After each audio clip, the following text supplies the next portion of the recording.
for all the details on your economic policy. As you alluded to, tariffs are the other side of sanctions.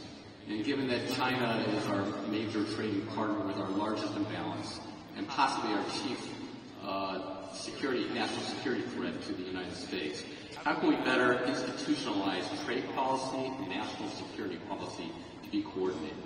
So I had a great relationship with President Xi of China, really very close relationship.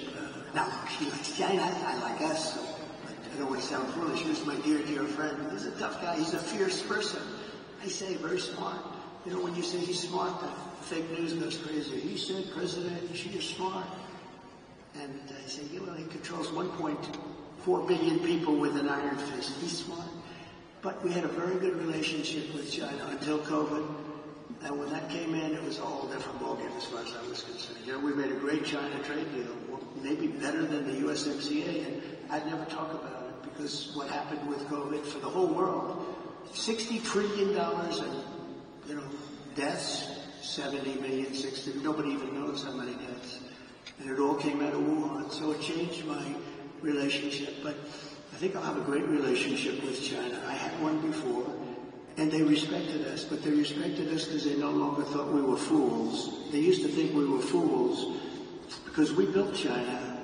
They would take over $500 billion a year and use it for their military and other things. And we got nothing out of that. We got some cheap product. You can buy 19 pencils instead of 2. Who the hell cares? You can buy 16 dolls for your daughter instead of 2 nice dolls. And we got very little out of that relationship. They got a tremendous military power, and they still have it today. So, but I believe we will have a very good relationship with China and with a lot of other countries that we're not getting along with too well today. And things are going to straighten out. We're going to get them straightened out very quickly. Very important that we get along with the rest of the world. You know, we have things today called nuclear weapons. I rebuilt our whole military, including our nuclear capability. And so I got very familiar with it. And, you know, I say this often because I had an uncle who was the longest serving, I believe the longest serving, I was told that by MIT. But he was there 39, I guess, or 41 years, longest serving professor in the history of MIT, and nuclear was something he knew a lot about. We used to talk about it, and I'd say, Uncle John, there's no way. He was telling me about this incredible power that was being unleashed potentially.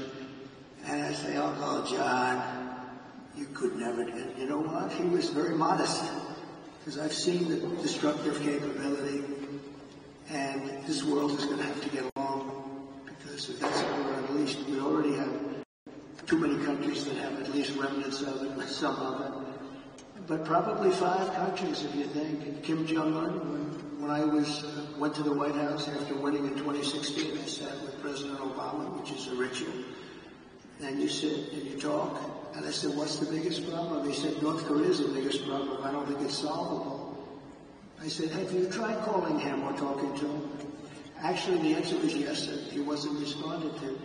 But I did, and we were very safe. It started off a little rocky, if you remember. Little Rocket Man, I called him. He called me things too. He's got a red button on his desk. I said, I have a bigger red button, and my red button works.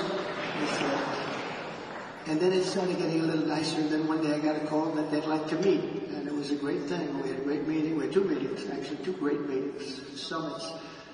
And we had no problem with them. Now they have a problem because they're not liking this administration. They don't respect this administration at all. So we have to get along. We have to get along. We can't have World War III. You're going to end up in World War III. Just like you should have never had Russia go in. It would have never happened if a competent person led us. It would have never happened. He led them into it. And I'm not blaming Biden.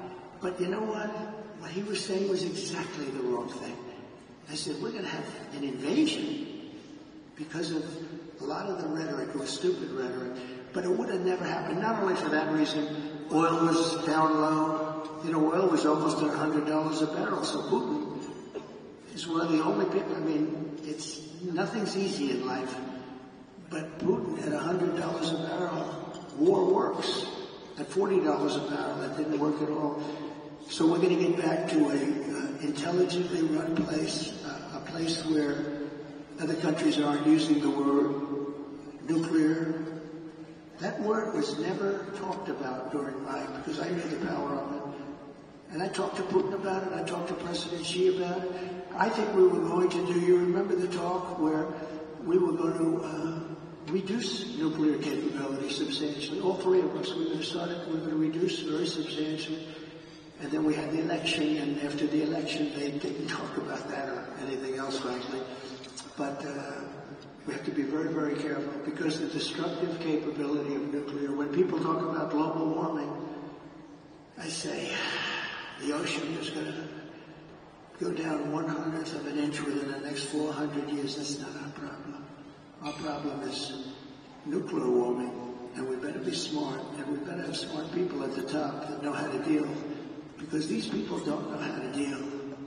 Putin came out today, he endorsed Kamala, and I didn't know, was I supposed to call him up and say, thank you very much, I appreciate it.